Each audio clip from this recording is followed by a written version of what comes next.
I'm Polly Warren and welcome to the Positive Perimenopause podcast. This is the place for some positive inspiration to help you through the rollercoaster ride of perimenopause. I truly believe that with the right support, knowledge and wellness tools and a large dose of inspiration, this life phase can be a truly exciting and pivotal time of life. With every episode, my mission is to support and empower you to own your menopause, because it's never too late to start taking care of the most important person. Yes, that's you. So thank you for being here and sharing your time with me. Now let's dive in. Hello, and welcome back to the podcast. I hope you are doing well. So as I record this, it's the Monday after my eldest has gone to university for the first time. So Giles drove Felix to Durham at the weekend. I didn't go because I've got the other two children at home and I felt like I couldn't leave them again. So, and I also felt that perhaps I might be a bit of an emotional wreck and maybe not that helpful as much as I would have loved to have gone with him and settle him into his room. But Giles actually said he had an amazing drive up with Felix. They chatted the whole way and the journey went really, really quickly. And yeah, he seems to be doing okay. I managed to speak to him yesterday. He went out, had fun, making friends. But my goodness, as a parent, it does feel like a really big milestone. And I'm really just holding on to the mantra, which Giles always reminds me of, which I just think is such a brilliant saying, which is, with children, it's our job to give them the roots to help them feel grounded in this world, in this life, and to know where their home is, to know that we're always here for them.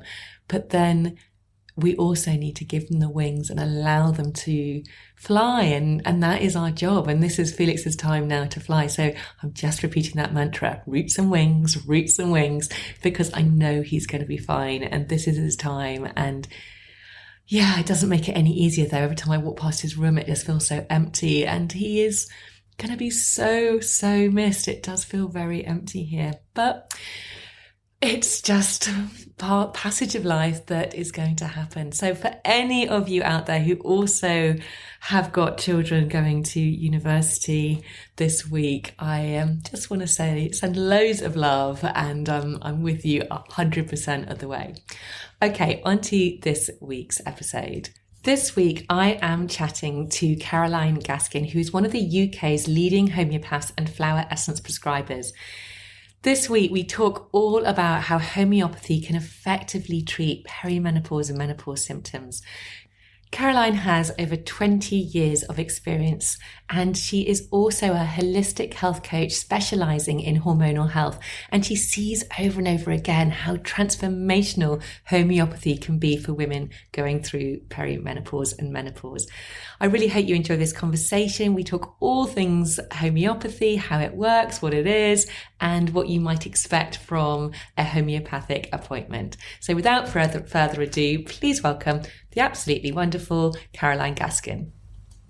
I'm delighted today to have Caroline Gaskin here with me on the podcast, and we are going to dive into all things homeopathy, which we have not discussed yet on the podcast. So welcome, Caroline. Thank you for joining me today. Thank you so much for the invite. It's great to be here. So I'd love to start, Caroline, by finding out a little bit more about you. So how did you come to homeopathy? Tell me a little bit about your background. Well, like many women, I actually came to homeopathy fully, because there's a little bit before that, but fully when I had my children. So I think many women look at options other than mainstream medicine that most of us are brought up with, or whatever we're going to call what most people do. Or health choices, medical health choices. I came through my children. So I had a tiny bit of homeopathy in my birth with my son. And he was a difficult labour. And I had a little bit of homeopathy and it gave me a second wind. But I didn't really connect with homeopathy fully until he had a cough. And he was 2 months old and he had a cough, and then he had another cough at 4 months, and I went to the doctor regular doctor, and she wanted to give me a cough medicine with a sedative in. And I was like, I am not drugging my baby. And that's how I felt about it. And I thought there must be something. I must have talked to somebody who said, why don't you go and see a homeopath at a drop-in clinic? So I went over to Euston Newington, which is quite near where we live in North London. I went to this drop-in clinic and started, saying wanted some support with a cough. And she didn't just say, here's a medicine. She asked about my son and how he was and who he was in the world, as much as his actual cough symptoms. And one of the things that I remember saying to her, she asked me if he was a warm or a chilly baby in terms of temperature. And I said, I think he's a chilly baby, because when I go into the baby massage classes and undo his little baby grow, he sort of shivers a bit and doesn't want me to undress him. And all the girl babies in the room couldn't wait to get out of their baby grows and be massaged by their mummies. So I was curious about her sense of observation about who he was. And then, of course, she gave me a remedy we call a homeopathic medication, usually called remedies, and he got better. So I was like, oh, that worked, and then I presumably went for something else, and that would have worked, and it just became our medicine of choice in the family. And so we would reach for that first before going somewhere else. And the truth is, we never really had to go anywhere else. So, it felt very natural. And it felt very different to that experience of, here's something that will make your baby sleep so that he doesn't cough, which is what the doctor offered me. And that felt so not resonant. Yes, it's so interesting, isn't it? I mean, it's just making me remember. So I've had experience of homeopathy, and actually, well, maybe before I talk about that, let's just tell the listeners because we've got so much to talk about, because I also want to talk about how homeopathy can be used during menopause. But before that, let's just, for anybody who doesn't know, maybe you could explain for us, what is homeopathy? How does it actually work? These are great questions, quite difficult questions to answer. But I think a really good thing, which we all need to kind of get to grips with in terms of any medicine, or indeed potent foods, is that superfoods, herbs, regular mainstream medicine like your aspirin, or much heavier duty things like statins and whatever, anticoagulants, regular mainstream medicine, superfoods and herbs are all what we call material doses of something. So if you take enough of it, it will have what I call a push-shove effect. It will make something happen in the body, or force it to happen, or it will block an action in the body. So you might have somebody with high blood pressure who goes to the doctor and they have a calcium channel blocker medication, and that is stopping something happen in the body in order to sort of suppress the blood pressure, if you like. Homeopathy, and indeed flower essences and breath work and yoga and meditation, all have a very different effect in the body. And they, homeopathy and flower essences are somewhere between that kind of breath work and yoga, where you do something and you feel better as a result. What you're really doing is realigning yourself to your true self. And what homeopathy and flower essences do is they instruct the body, I think, in a more specific way to heal, to come into its true self. They're much more like frequency medicine or vibrational medicine, so that we are all energy when it comes down to it. And if we are not feeling great, then we are out of alignment with our energy. So something that brings us back into alignment is something which is in a way much more sensitive to us as energy beings. And so I suppose the other thing to say about that, before I talk about a little bit about how we make remedies and blah, blah, blah, is that these days I find people are more sensitive. So I've been practicing as a homeopath for 23 years. I've introduced flower essences. I work with superfoods. I think they're incredible.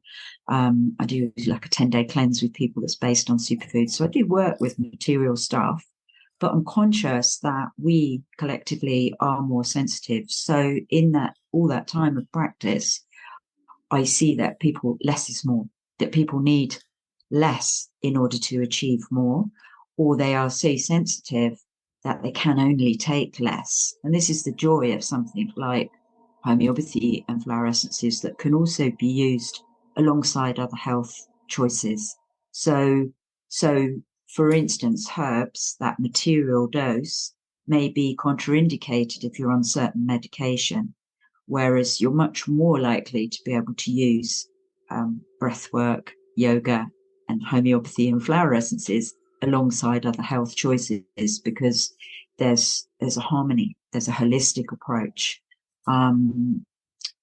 Some people might have used something like CBD oil, and CBD oil for me is like a refined herb, and it sits again somewhere between those herbs and the homeopathy. And so somebody who uses CBD oil might experiment with using, 3 drops a day or 5 drops a day. What is appropriate for me? And that's how I approach homeopathy as well. If somebody's very sensitive, I might say, look, I'd like you to take just 1 dose of this remedy today, and then gradually introduce 2 doses a day and see if that's appropriate. So we can get quite refined about that. We have different strengths of remedies as well. We make remedies from all sorts of substances, and they are massively diluted. And and this takes a little while to get your head around, there is a kind of what feels like an inverse law, if you like, of nature, that the more you dilute something, the more potent it becomes. So we know when we get into quantum physics that water holds memory. And this is what we're looking at, this level of energy, frequency, vibration when it comes to these more subtle medicine forms. So, yeah, it took me a long time to get my head around that myself. Yeah, my Here, gosh. 25 years later, prescribing for things and shifting conditions which are considered stubborn, like I have to say, when someone walks in and says, I've got psoriasis, I'm like, it's going to take a little bit of time. Yeah, thank you so much. Do you know, I've never heard it being described in that way of coming back to your true essence, coming back into alignment. And that is what so many of these, as you said, breath work, also all these complementary therapies, which they're all sort of aiming to do, is to help you come back into that aligned space. So these remedies, then, where do you get the core substance from? Exactly. So this morning, possibly, I don't know if it was for the first time, because we have thousands of remedies in our pharmacy. And we have a group of remedies which we call the polycrest remedies. That means the remedies which we most prescribe. So you could get a little first aid kit for the home of about 42 remedies that are regularly used for coughs, colds, headaches, tummy upsets, feeling a bit down, a bit flat, feeling nervous before an interview. We have remedies for things like that. Fear of flying, they're kind of everyday stuff. And then we have remedies for deeper things, like the rhythms of life, things that we want to move. So the remedy I prescribed this morning is the remedy that is made from apple tree. I've never prescribed this in that profound way of meeting somebody where they're at in life. And it's a remedy really for somebody there are many remedies that we could fit to this, but he's kind of got his head in the clouds a bit, and he needs to come down to earth in order to make material some projects that he's got in his mind. And he's somebody who is I'm starting to talk about remedies now in the way that I teach them, but he's somebody who is many fruited. So like the apples this year that have got many fruits on their boughs, this guy that I've prescribed it for has quite a lot of projects from diverse areas that are very much related to the natural world that he wants to bring to fruition. So what I'm talking about is what we call the doctrine of signatures. I'm recognizing in a plant or a material substance the characteristics that this person has and perhaps wants to achieve in order to realize his full potential. And he's an older man, so there's only a matter of time, so it's different prescribing for somebody who's 20 to Yeah. 70. Yeah. Amazing. Yeah. I just want to circle back to what you said about Yeah. how today people are much more sensitive to these Mm. remedies. Why might that be? I think there's a few things we are exposed to. I'm big on looking at environmental toxins. We are exposed to an awful lot of stuff that even, in my youth, the 1970s. The 1970s was when we introduced chemicals and very refined sugar. We started to add, and you know this from talking to other people, we started to put in, additives and food colorings and blah, blah, blah. And there's really only so much that, a flesh and blood system can withstand. And so with all that information out there, if you introduce another material substance, sometimes that can really tip somebody over, so I'm not against using herbs at all, but I've certainly had very sensitive people come into my practice whose gut has been severely compromised by something as simple as oregano oil taken internally. And I might be, look, you've got a sensitive gut. Let's repair the gut with some probiotics and some appropriate homeopathic remedies. We have a series of homeopathic remedies called bowel nosodes, for instance, that we might repair the gut with. And then you can begin to tolerate these high-powered superfoods and utilize them more efficiently. So, we know this from our kids. We see kids that are just not able to tolerate foods that we would eat with abandon. Yeah. Come to menopause, it's very, very common for women, particularly in perimenopause, to experience changes in their digestion, changes in their skin, which are a message that we need to address the food that we're eating. So I did a little post on my Facebook group today because, woohoo, I achieved 900 people. Yay. But I thought, okay, so how am I going to celebrate? I would celebrate with a glass of natural wine. I still do like a drink occasionally, but why would I celebrate with natural wine and not wine from the corner shop anymore? And that's because I'm avoiding additives, I'm avoiding sulfites, because they will challenge my liver, and your liver is already processing an awful lot at menopause. All those hormones it's trying to break down, because there's extra hormones about, it has to break those down once they're used. And so that's more of a task for your liver.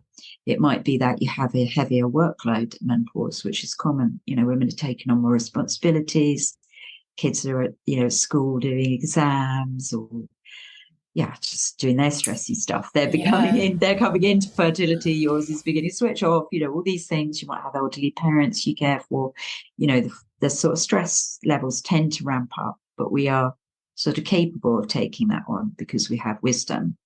But that is an extra load. We tend not to think about stress as a situation that creates free radicals for us. That's more work for all the organs of the body to deal with, but particularly the liver. So it may be that we come back to looking after an organ through the choices that we make around food, and that certainly would include alcohol. But it might be other foods that we find we can't tolerate anymore. So there's often some gut repair to do at menopause.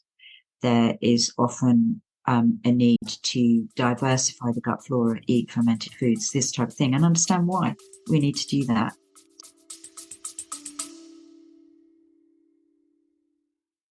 A very quick break to ask you to hit the follow or subscribe button if you haven't already. And if you're enjoying this episode, I'd be super grateful if you could hit those stars and rate it too. Thank you.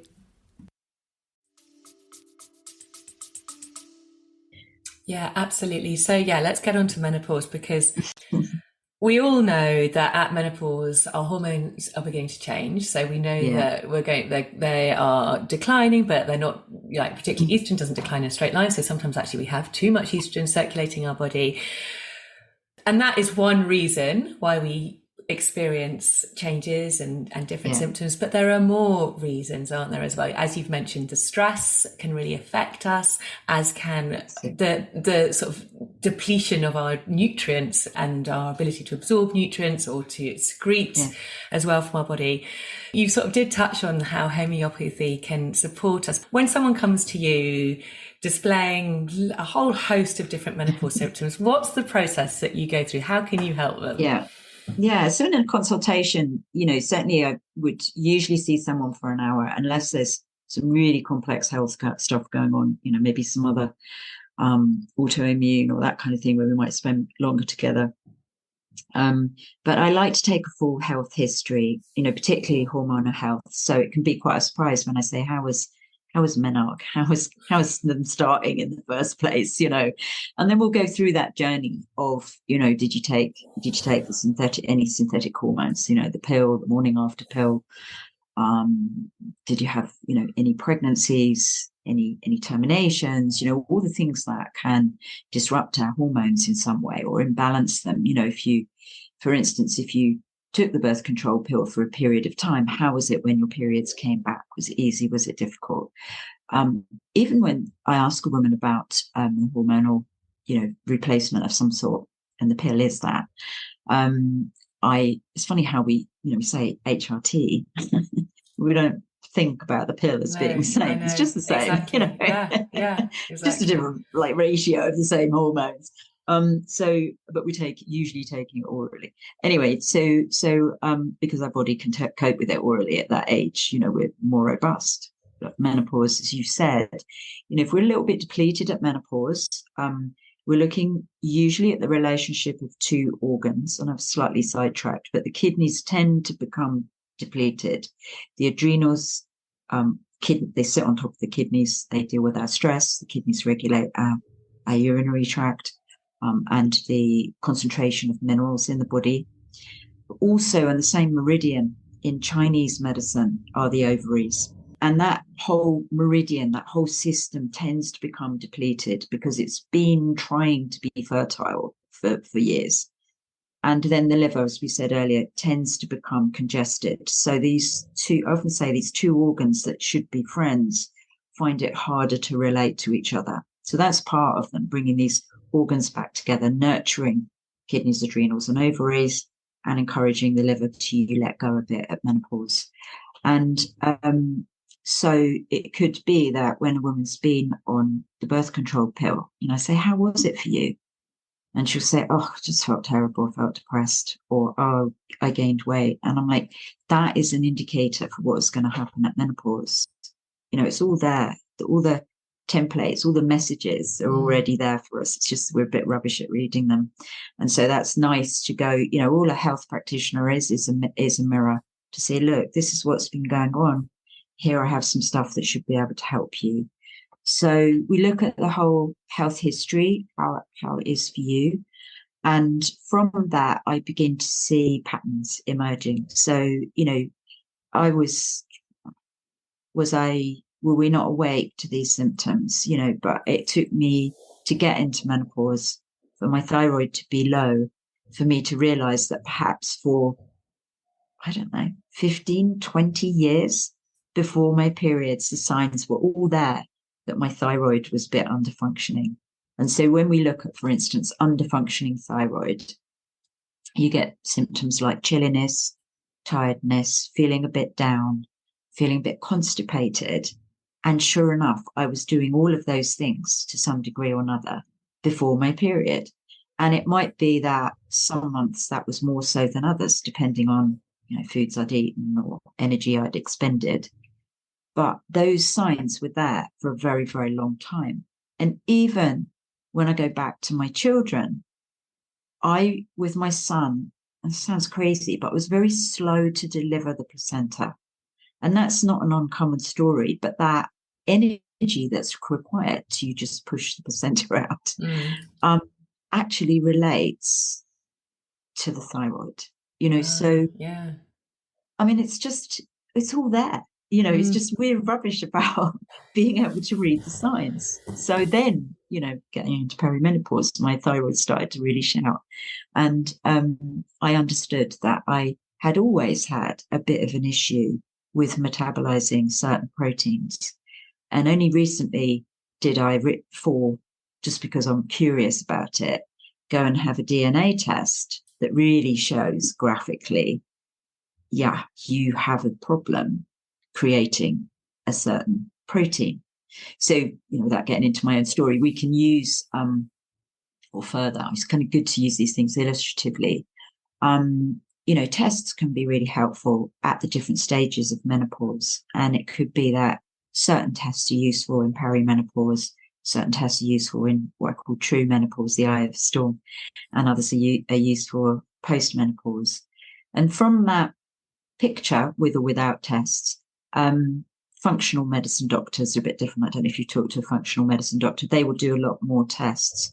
But homeopaths are trained to, as you've seen, survey the information and then analyze it and say, okay, so I'm beginning to see some themes here.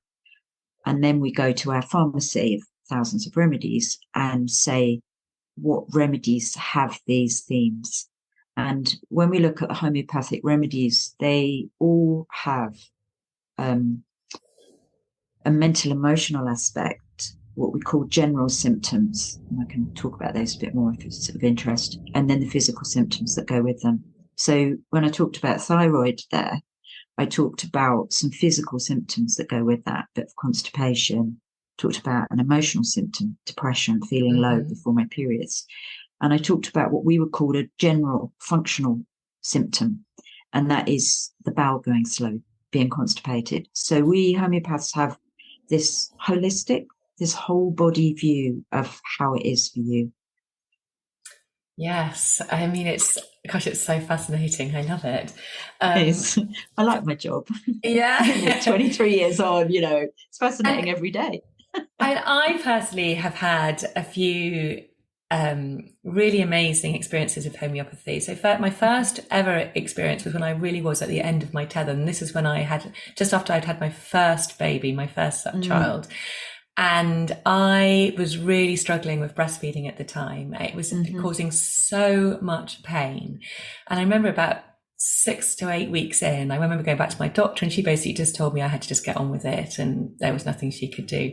And I remember just walking out of there sobbing, going, oh my God, I don't know what to do, but I really want to breastfeed my child. It's so painful. It's like someone sticking needles into me. It was awful.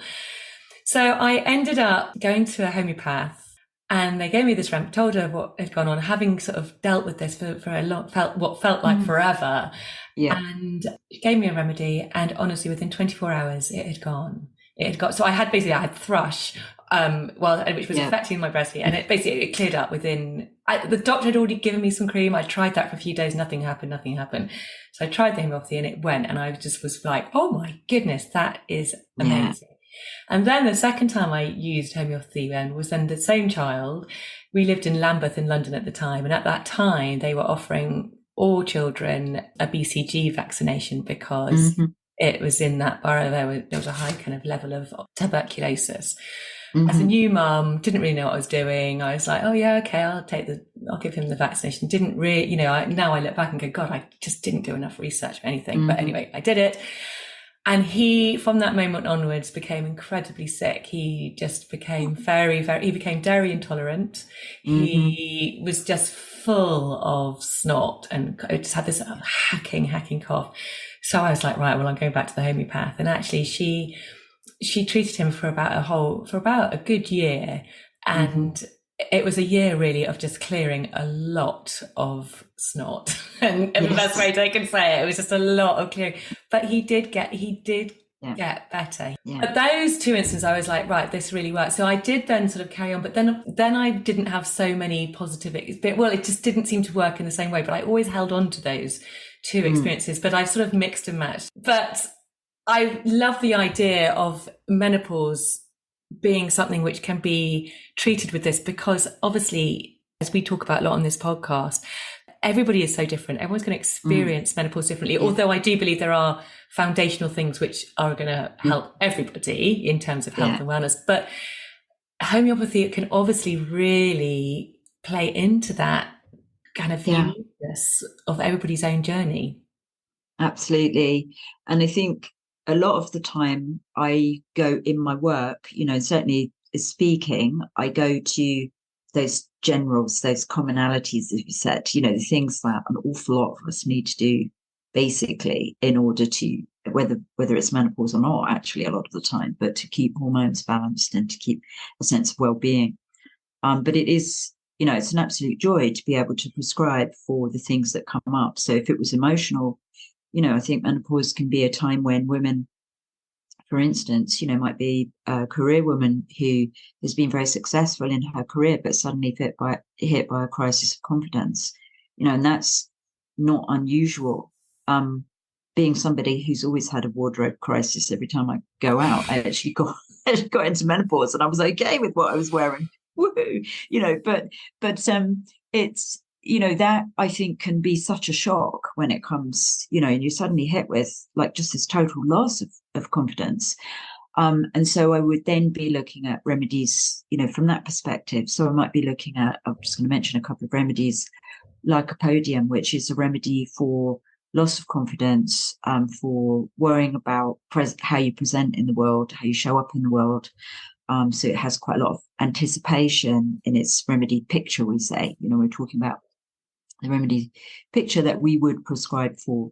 But it's also a great remedy, for instance, for brain fog in menopause, for forgetting things, particularly forgetting the names of things and the names of, or getting words in a muddle. So that we might differentiate between that and a remedy which is for a bit of a depressed state. So there's a remedy called Aurum, which, generally when you read it, it could have quite a heavy picture, but really what it's about is feeling that you haven't fulfilled responsibility to something, or taking on, as we were talking about earlier, taking on too much responsibility in life and feeling like you can't meet the responsibilities that you have. I mean, that's not uncommon. But these can be, quite dark places to go to. So it can be a tremendous support on that level, or it might be that you are sort of huffy and puffy and irritated by everybody and want time on your own. And we're looking at a remedy like sepia. And sepia is a very commonly prescribed remedy for female hormonal troubles, because it's particularly good where we've had synthetic hormones and that's created a change in our cycle. So a woman might have had the morning after pill or come off the pill and or had a baby and her period's never been the same since, and sepia would be one of the key remedies to use in that instance. And I had that remedy as a young mum. I went to the homeopaths myself after Tom had been, my son's been, and we sorted out his coughs. And she gave me a remedy which is called sepia, and it really, I always felt, got to the bottom of the barrel of me and made me look at stuff that I'd never looked at before in my life, and really fundamentally changed a lot. And I visited that remedy a lot during menopause because it's a great remedy for feeling very, very tired, and very, like I said, I felt tired before periods, so that sense of feeling really depleted, it would really lift me up from that. Or we might use remedies in a very kind of what sounds like a more materialistic way, which is, hair loss, or bone aches and pains, or, so I might prescribe differently in those two instances. So if somebody's coming in and it's mental, emotional, the way you're feeling about the world, then I might give the remedy in quite what we call quite high potency. But if someone has bone pain and there's bone problems in the family and they're worried about osteoporosis, then we might be giving the remedy more frequently and for a longer period of time. So we tailor the prescription to what it is that needs to be cured. And what about the research and development into homeopathy? Is that, I mean, I know it's very difficult to get research on any of these complementary therapies. Is there any in homeopathy? And if there isn't, what are some sort of success stories that you've had with clients? Loads. I'm still here, 23 years in. Yeah. No, but so we have two things, and I think it's really important to kind of understand the difference. Really, we have clinical experience and information which nobody is allowed to say is valid. The only thing that's valid is a double-blind gold standard blah blah trials, and in fact they do conduct these in homeopathy. And there's something called the Homeopathic Research Institute, and I've got a whole kind of folder, which I dump on people occasionally and go, look, here it is. But to me, the proof's in the pudding and is in clinical experience and evidence of people who say, look, it's gone, Yeah. whatever it was that was bothering me. So, to come back to my son, my kind of first experience, he had a couple of prescriptions for coughs. And then he actually, when he was 15 months old, he had whooping cough. And the remedy that he had after he had his whooping cough really kind of cleared the lung, like predisposition to coughs for him. And I never heard him cough again till he was about 26 years old, and that was somebody who was, in homeopathic terms, say, doing coughs. And so when I met, without again kind of going into my story, but when I met my father, re-met my father, and asked just after some of the people in the family, what I learned was that he had had whooping cough twice as a child, that we had uncles and an aunt, I believe great aunt, who'd had tuberculosis. So the weakness in the family is around the lungs. And so we look at that, generally speaking, from a Western perspective, as, the lungs need supporting, and we look at it in a very physical way.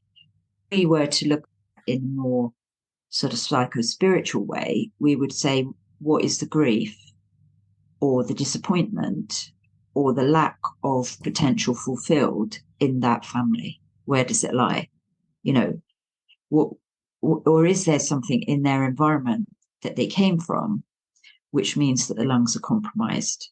So we look at things from a much more epigenetic point of view, if you like. And there's tons of research. Mainstream media chooses not to look at it. And so there's a lot of things mainstream media doesn't look at. But yeah, I like a pudding, proof of the pudding. Yeah, absolutely.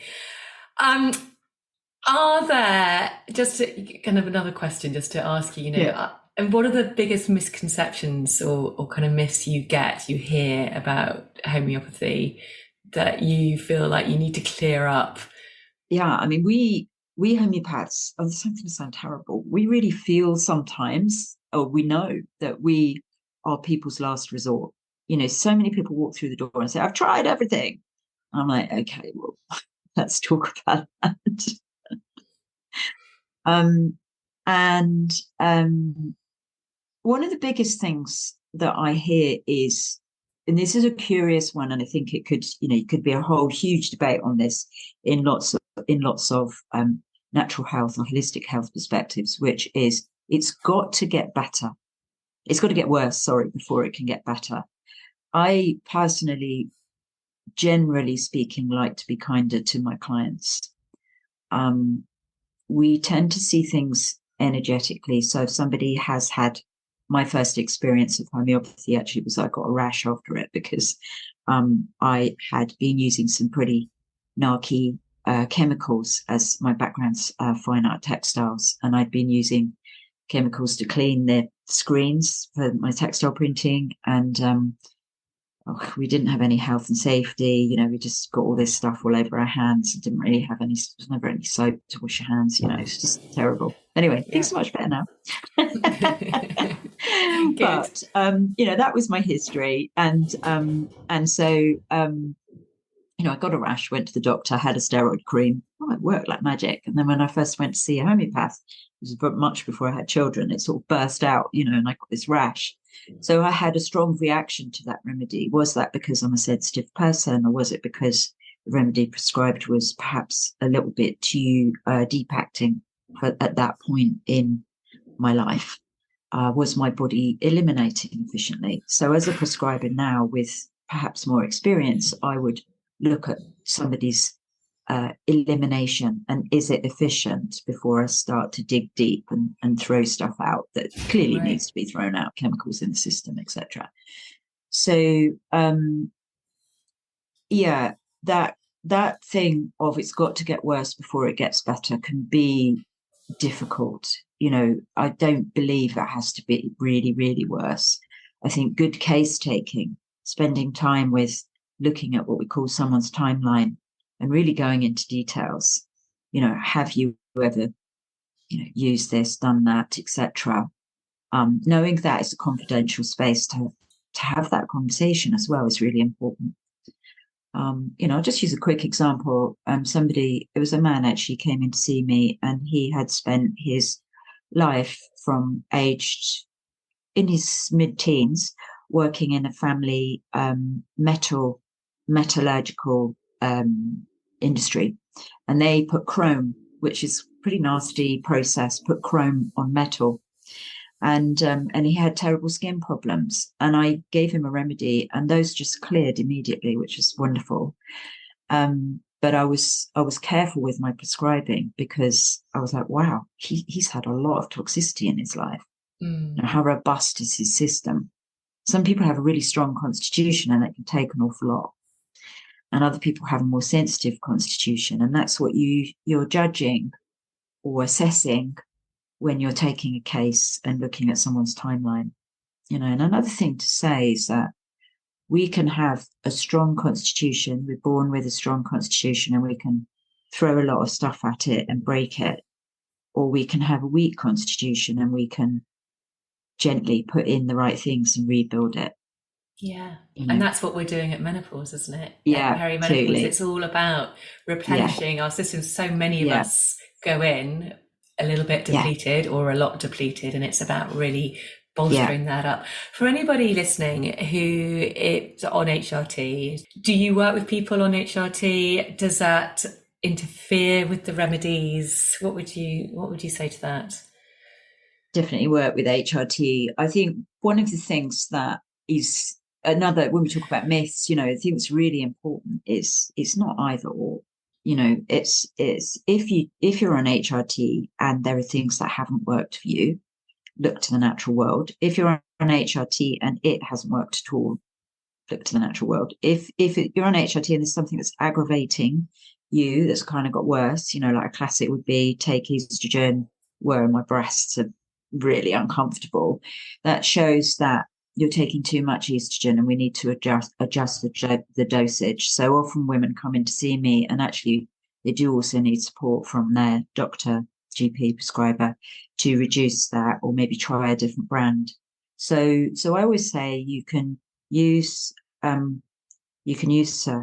flower essences, superfoods, etc., natural choices alongside HRT instead of, or if it's contraindicated, because obviously some women, they can't take HRT, and so they're looking for another solution. And we're still quite in the dark. I did a talk in early 2020 that really was salient for me.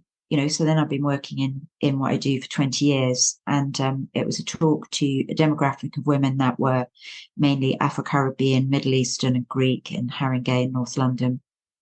And afterwards, they came up and said, no idea there was anything other than HRT that we could do for menopause.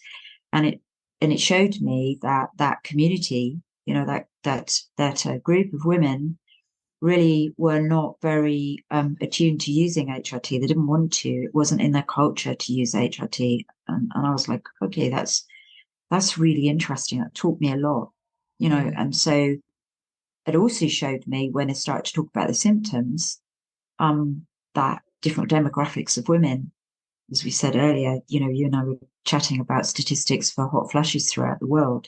Different demographics of women experience culturally. And again, that can relate to our food, our environment, our heritage, experience things differently. Yeah, share those stats with the listeners, because they are really, really interesting. They're so interesting, weren't they? So my average stat that I always quote is that 50% of women suffer hot flushes. And I always say, how many of us went to the doctor with hot flushes and said, can you help me? Who is the study of? Is always the question that we never know. Or not we never, but we don't always know the answer to. But it was China, Japan, and was it Singapore, where around 20% of women experienced hot flushes. And the USA and the UK was following them quite closely. 75% of women experience hot flushes. So what are we doing differently in the UK and the USA compared to women in the Asian countries.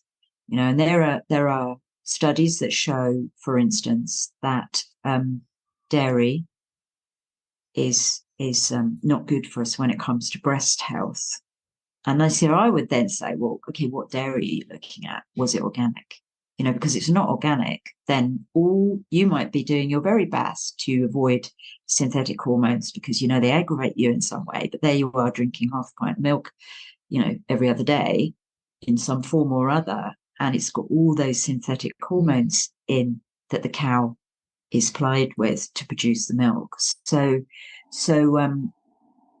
subtle things. If you want to look after your fertility, if you want to look after your breast health, then go organic when it comes to dairy, and really try to go organic when it comes to meat as well, and cheese and butter, etc. Yeah.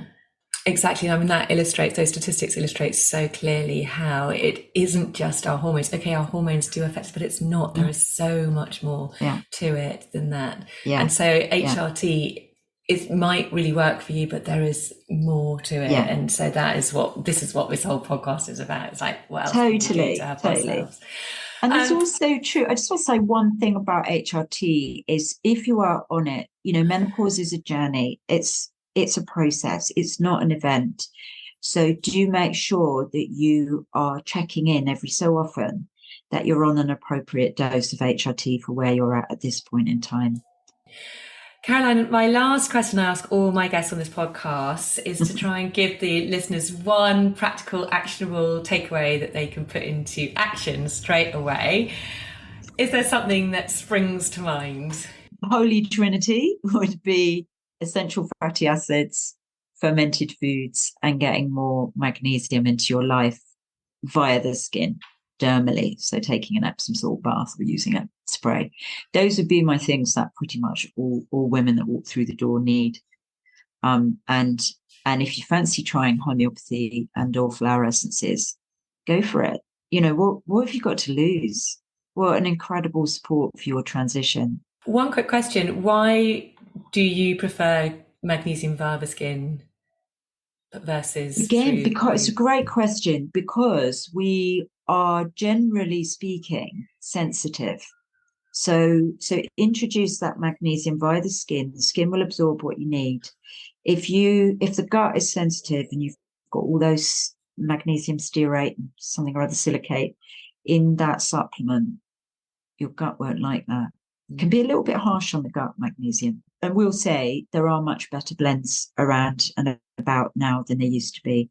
So listen into your body, really. Yeah, thank you. Ooh. Caroline, if anyone is interested in homeopathy, making an appointment with you or finding out more about you, where can they come and find you? Well, I'm on Instagram as _menopause_homeopath.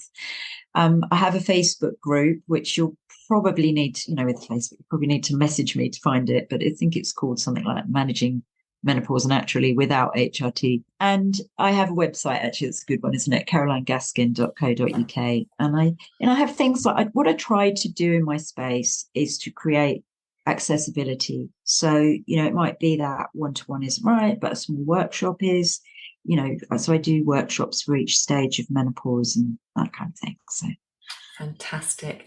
Yeah. Thank you so much today for coming on the podcast. It's been really fascinating, and I think it is a very, very valid complementary way to manage menopause, and I really hope that anyone listening is who's curious kind of goes and finds out a little bit more about it, because as you said, it's helped so many people you've worked with. So thank you so much for sharing. Thank you.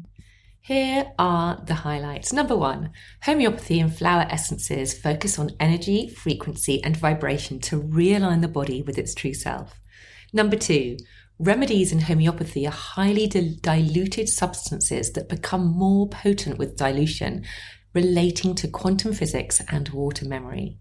Number 3, it's very common for women in perimenopause to experience changes in their digestion and their skin, which are messages that something needs to change. Quite possibly that could include what you're eating. Number 4, 50% of women suffer hot flushes. Of those, 20% are in China, Japan, and Singapore, and 75% are in the UK or in the US. So you have to question, what are we doing in the Western world so differently to cause a much higher percentage of hot flashes? Number 5, menopause is a journey and a process. It's not an event. Number 6, a homeopathic consultation involves a full health history, fully understanding individual experiences and analysing health patterns. Number 7, homeopathy offers personalised support and can address physical and emotional symptoms. And number 8, essential fatty acids, fermented foods, and more magnesium through the skin are all essential parts to a positive perimenopause.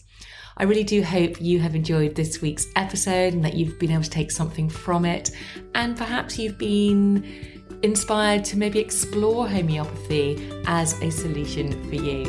If you've enjoyed this episode, or any other episode for that matter, please do feel free to come and subscribe and like, or to even leave me a review on Apple Podcasts. It really does help get this podcast out there. I hope you have a really fantastic week. Take loads of care. Remember, you are absolutely awesome, and I will speak to you next time. Lots of love. Bye.